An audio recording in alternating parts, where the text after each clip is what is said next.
Тіндер зарып кеткен кез. Мен бұл әңгімені айтуға ұзақ уақыт батылым жетпеді. Өйткені кейбір шындықты дауыстап айту, оны қайтадан бастан кешумен бірдей. Күйеуге шыққан кезінде бәрі басқаша еді. Ол мені ерекше жақсы көретіндей көрінді. Тым жақын, тым берілген, тым қызғаншақ. Алғашында мен бұны махаббат деп ойладым. Түндер ұзақ болатын, ұйқы қашатын, таңды сан рет қарсы алатынмын. Бірақ мен ешкімге шағымданбадым. Өйткені күйеу мен әйел арасында не болса да, ол екеуінің ісі деп үйретілгенмін. Ол маған сені қатты жақсы көрем дейтін. Ал мен ішімнен, неге сонда мен күннен күнге әлсіреп бара жатырмын деп сұрайтынмын. Бір қызығы, күндіз бәрі жақсы, күлкі, қонақ, жылы сөздер. Ал түн түскенде бәрі өзгеретін. Мен өзімді кейде әйел емес, бір міндетті орындаушыдай сезінетінмін. Үндемеймін, қарсы шықпаймын. Өйткені жақсы әйел болу керек. Бірде айнаға қарадым. Өз көзіме өзім қорқып қалдым. Бұрынғы мен жоқ едім. Көзінде шаршау, даусымда әлсіздік. Саған не болды деп өзімнен сұрадым. Бірақ жауап таба алмадым. Менің ішімде бір ғана ой айнала берді.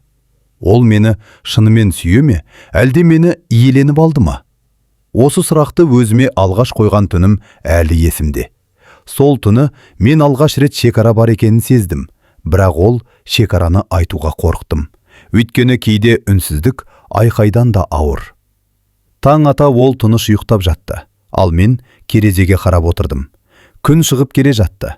Бірақ менің ішімде қараңғылық еді. Сол сәтте мен бір нәрсені анық түсіндім. Бұл тек менің әңгімем емес. Бұл мыңдаған әйелдің ішіне көміліп қалған үнсіз сыры. Ал мен сол үнсіздікті енді ғана бұзуға дайындалып едім. Адам кейде өз-өзін алдайды екен. Мен де солай істедім. Бәрі өтеді дедім. Бұл да махаббаттың бір түрі шығар деп жұбаттым өзімді. Өйткені шындықты мойындау қорқынышты еді. Ол мені сырт көзге қатты құрметтейтін. Қонақта үлгілі күйеу. Ата-ананың алдында мінсіз. Ал мен үндемейтін әйел едім. Бірде құрбым, сен бұрын басқаша едің деді. Мен күлдім. Күлкімен бәрін жасыруға үйреніп алғанмын. Бірақ ішімде бір нәрсе сынып кеткендей болды. Түндер бұрынғыдан да ауырлай түсті. Мен өзімді тыңдауды, сезінуді қойдым. Кек шыдауды үйрендім. Бір түнде ол менің жүзіме ұзақ қарады. Сосын жай ғана, сен өзгердің деді. Сол сөз жанымды ауыртты. Өйткені мен өзгергенімді өзімде білетінмін, бірақ оның себебін айтуға батылым жетпеді. Мен шаршадым дегім келді. Маған тыныштық керек дегім келді, бірақ аузынан ештеңе шықпады. Мен бір сәт өзімді кінәлі сезіндім. Мүмкін шынымен де мен дұрыс емеспін де. Мүмкін мен әйел ретінде әлсізбін бе? Осындай ойлар мені іштен жей бастады. Бір түні ол ұйықтап кеткен соң, мен жуынатын бөлмеге кірдім. Су ағып тұрды. Айнаға қарадым. Айнадан шаршаған, бірақ әлде үміті бар әйелді көрдім. Сол сәтте алғаш рет ішімнен бір дауыс шықты. Бұл менің өмірім. Мен жоғалып кетпеуім керек. Бұл ой қорқынышты еді. Өйткені ол ой өзгерістің бастамасы болатын. Ал өзгеріс әрқашан ауыр келеді. Сол түні мен алғаш рет таңды қорқынышпен емес, сұрақпен қарсы алдым. Егер мен осылай жүре берсем, 10 жылдан кейін кім боламын? Жауапты өзірдін де білмедім. Бірақ бір нәрсе анық еді. Үнсіздігім мені құтқармайтын. Қашу туралы ой. Қашу. Бұл сөз бұрын маған жат еді. Мен ешқашан қашатын адам болмағанмын. Бірақ сол күндері бұл ой басыма қайта-қайта келе бастады. Алдымен жай ғана елес сияқты. Сосын тыйым салынған арман секілді. Мен өзімді тыңдай бастадым. Денемді, жанымды. Кейде ол бір ауыз сөз айтпайтын, бірақ сол үнсіздіктің өзі ауыр болатын. Өйткені ол үнсіздік бақылау еді, сұрақсыз, айқайсыз. Қайда болдым? Неге кеш келдің? Бұл сұрақтар жай сұрақ сияқты естілетін. Бірақ мен олардың артында не жатқанын сезетінмін. Бірде мен кешке анамның үйіне барғым келетін айттым. Ол ұзақ үнсіз қалды. Сосын жай ғана: "Өзің білесің" деді. Осы сөзден кейін мен барғым келмей қалды. Өйткені ол сөз рұқсат емес еді. Ол ескерту болатын. Мен сол түні алғаш рет жастықты құшақтап жыладым. Үнсіз, ешкім естімесін деп, жылап отырып өзіме бір сұрақ қойдым. Мен неге өз үйімде өзімді қонақтай сезінемін? Жауап ауыр еді. Келесі күндері мен өзгердім. Ішкі әлемімде бір қабырға пайда болды. Мен бұрынғыдай түгел ашылмадым. Күлкімде басқаша болды. Ол мұны сезді. "Сен менен алыстап бара жатырсың", деді бір кеште. Мен жауап бермедім. Өйткені шындықты айтсам, бәрі күйрейді деп қорықтым. Ал шындық мынау еді. Мен одан емес, өзімнің жоғалып кеткенімнен алыстап бара жаттым. Сол түні мен бірінші рет ішімнен мақты шешімге жақындадым. Әлі кетпедім.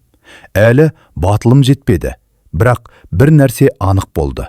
Бұл өмір осылай жалғаса алмайды. Ал ең қорқыныштысы, мен бұл ойға үйреніп бара жаттым.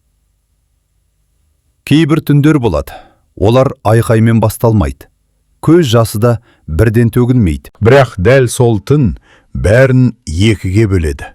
Оған дейінгі өмір және одан кейінгі өмір. Ол кешке ертерек келді. Үнсіз, тым сабырлы.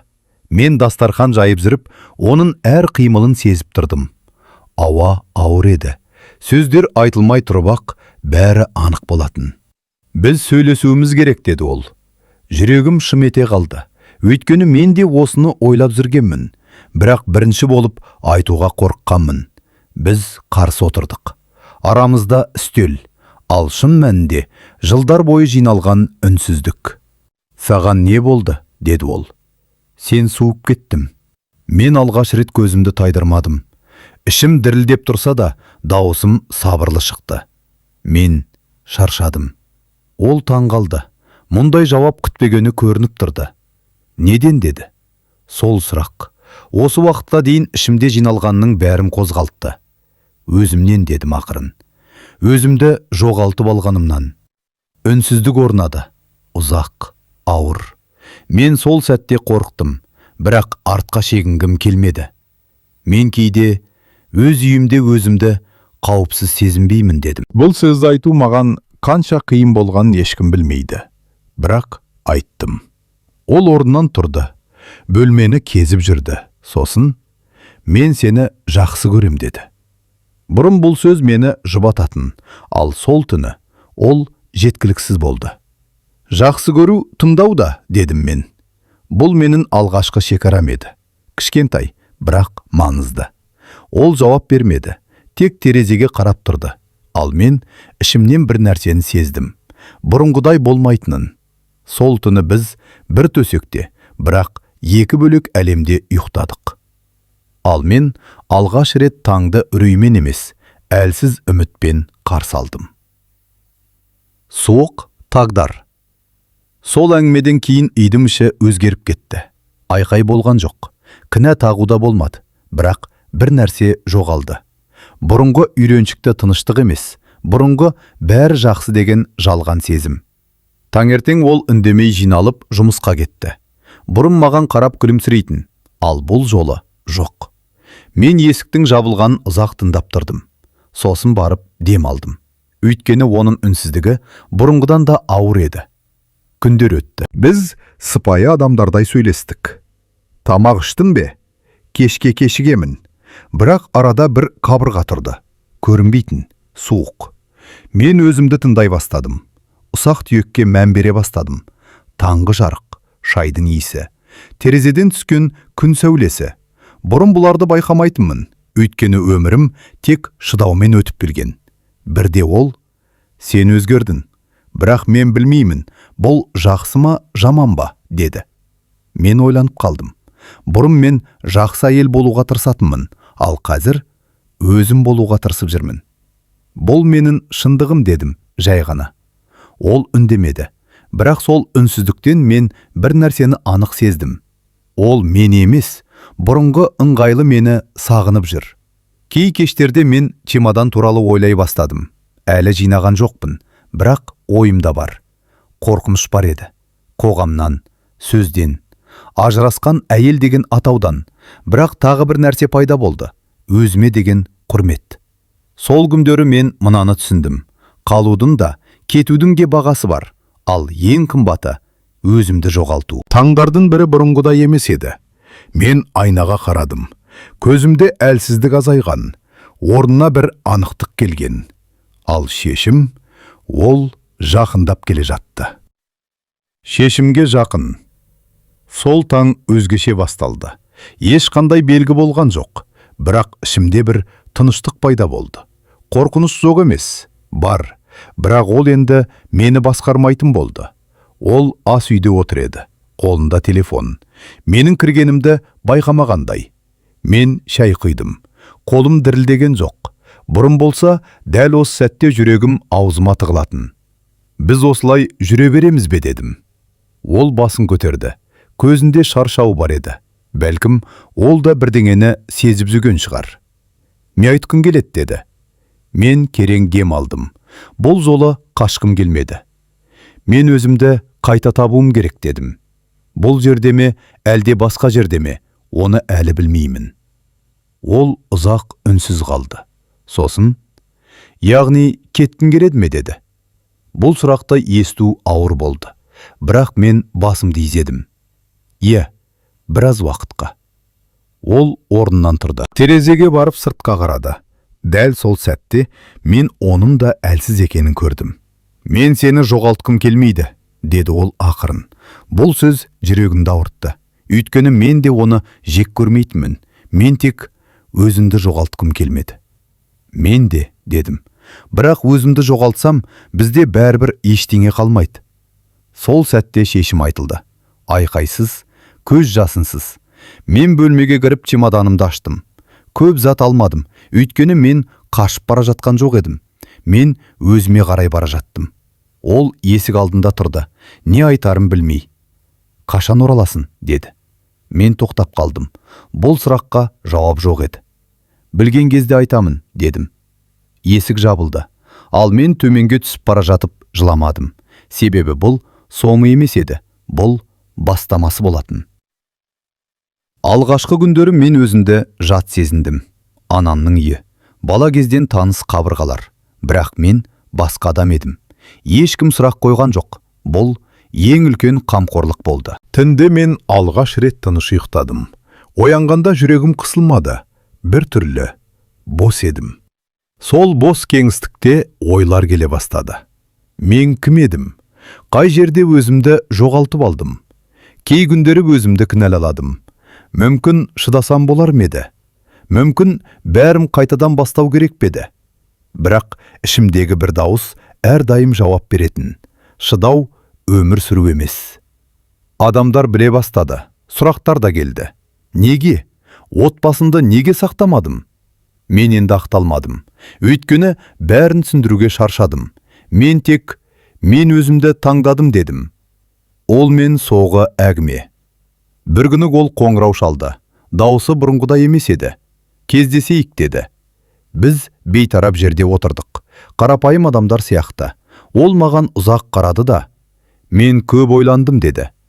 Мен сені тыңдамағанымды енді түсіндім. Бұл сөздер кеш айтылды. Бірақ бәрібір маңыз деді. Мен де көп ойландым дедім. Және бір нәрсені анық білдім. Нені? Махаббат қорқынышпен бірге жүрмеуі керек. Ол басын изеді. Дауысы дірілдеді. Біз сол жерде қоштастық. Дос та болмадық, дұшпан да емес. Тек бір-біріне сабақ болған екі адам. Өзіммен қалған кез. Қазір мен жалғызбын, бірақ бос емеспін. Мен өзімді қайта үйреніп жүрмін. Күлуді, шаршағанымды мойындауды, жоқ деп айтуды. Кейде өткен өмірім түсіме кіреді. Бірақ ол енді мені қорқытпайды. Өйткені мен бір нәрсені білдім. Әйелдің үнсіздігі келісім емес. Шыдау махаббаттың дәлелі емес. Бұл әңгімені айтып отырған себебім кінәлау емес, өш алу емес. Кек бір әйел тыңдап отырса екен деймін. Өзін танып қалса екен деймін. Және кеш болмай тұрғанда өзін таңдаса екен деймін. Егер сен осыны тыңдап отырсақ, бәлкім сен де үндемей жүрсің. Бәлкім сен де осылай болуы керек деп ойлайсың. Бірақ есінде болсын. Сенің шаршауың әлсіздік емес. Сенің шекараң эгоизм емес. Ал егер бір күні ішіңдегі дауыс сыбырлап қана, мен бұған лайық емеспін десе, оны еремей қалма. Өйткені кейде ең үлкен батылдық айқай емес, тыныш кету.